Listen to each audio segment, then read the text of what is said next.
ತಮ್ಮ ಪುತ್ರ ರಾಕೇಶ್ ಸಿದ್ದರಾಮಯ್ಯ ಅವರ ಪುಣ್ಯಸ್ಮರಣೆ ಕಾರ್ಯಕ್ರಮಕ್ಕಾಗಿ ಸಿದ್ದರಾಮಯ್ಯ ದೆಹಲಿಯಿಂದ ಮೈಸೂರಿಗೆ ವಾಪಸ್ ಆಗಿದ್ದಾರೆ. ಆ ಕಾರ್ಯಕ್ರಮವನ್ನು ಮುಗಿಸಿ ಮತ್ತೆ ದೆಹಲಿಗೆ ವಾಪಸ್ ಆಗ್ತಾರೆ ಅಂತ ಹೇಳಲಾಗ್ತಾ ಇದೆ. ಸಂಜೆ ರಾಹುಲ್ ಗಾಂಧಿ ಅವರ ಜೊತೆ ಚರ್ಚೆ ನಡೆಸಬೇಕಾಗುತ್ತೆ, ಮೀಟಿಂಗ್ ಇದೆ, ಅದರಲ್ಲಿ ಸಿದ್ದರಾಮಯ್ಯ ಭಾಗಿಯಾಗ್ತಾರೆ ಅಂತ ಹೇಳಲಾಗಿದೆ. ಇವತ್ತು ಇಲ್ಲಿ ಮೈಸೂರಲ್ಲಿ ಸಿದ್ದರಾಮಯ್ಯ ಅವರ ಪುತ್ರ ರಾಕೇಶ್ ಅವರ ಪುಣ್ಯಸ್ಮರಣೆ ಕಾರ್ಯಕ್ರಮ ಇದೆ, ಅದಕ್ಕೆ ಸಿದ್ದರಾಮಯ್ಯ ಆಗಮಿಸಿದ್ದಾರೆ.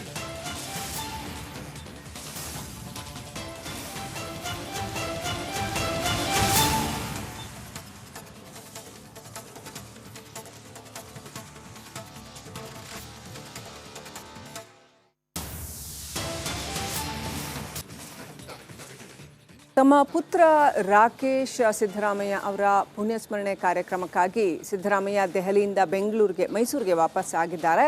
ಆ ಕಾರ್ಯಕ್ರಮವನ್ನು ಮುಗಿಸಿ ಮತ್ತೆ ದೆಹಲಿಗೆ ವಾಪಸ್ ಆಗ್ತಾರೆ ಅಂತ ಹೇಳಲಾಗ್ತಾ ಇದೆ. ಸಂಜೆ ರಾಹುಲ್ ಗಾಂಧಿ ಅವರ ಜೊತೆ ಚರ್ಚೆ ನಡೆಸಬೇಕಾಗುತ್ತೆ, ಮೀಟಿಂಗ್ ಇದೆ, ಅದರಲ್ಲಿ ಸಿದ್ದರಾಮಯ್ಯ ಭಾಗಿಯಾಗ್ತಾರೆ ಅಂತ ಹೇಳಲಾಗಿದೆ. ಇವತ್ತು ಇಲ್ಲಿ ಮೈಸೂರಲ್ಲಿ ಸಿದ್ದರಾಮಯ್ಯ ಅವರ ಪುತ್ರ ರಾಕೇಶ್ ಅವರ ಪುಣ್ಯಸ್ಮರಣೆ ಕಾರ್ಯಕ್ರಮ ಇದೆ, ಅದಕ್ಕೆ ಸಿದ್ದರಾಮಯ್ಯ ಆಗಮಿಸಿದ್ದಾರೆ.